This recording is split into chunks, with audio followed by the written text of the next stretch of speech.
Ibinahagi ng celebrity couple na sina Direk Paul Soriano at ultimate multimedia star Tony Gonzaga ang most significant change sa relasyon nilang dalawa. Sa latest episode kasi ng vlog ng kapatid ni Tony na si Alex Gonzaga nitong Linggo 16 ng Pebrero, sumalang din sina Paul at Tony, answering hot questions in front of your partner. Mikey and Teen are the same. Very quiet before, ngayon very outspoken, communicating more now. And of course, sweeter. Minsan siya talaga nagyaya ng sex all the time, lahad ni Paul. Pero tila hindi nagustuhan ni Tony ang huling binanggit ng mister niya tungkol sa kanya. Ito naman nakakaano, sabi ni Tony. Di naman nakakatawa yung ganun sinasama pa.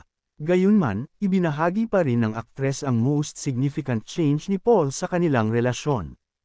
Ayon kay Tony, ako, ang significant change kay Paul, ayaw kong i-involve sa anything na ginagawa ni Paul. Ngayon, talagang everything ito na talaga lahat ginagawa ko. Kasi dati nga wala akong pakialam sa ganon. Pambukas na panalikop tuldok pansarang panalikop. Ngayon, nangingialam na ako. Lahat pinapakailaman ko na. Ano yan? Sino yan? Anong meron dyan? Dugtong pa niya. To the point na yung mga brief ko binibili na niya, segunda ni Paul. Hindi naman nakakapagtaka ang ganitong pagbabago sa relasyon ni Paul at Tony. Matatanda ang mag-iisang dekada na silang nagsasama bilang mag-asawa at may 2 pang anak.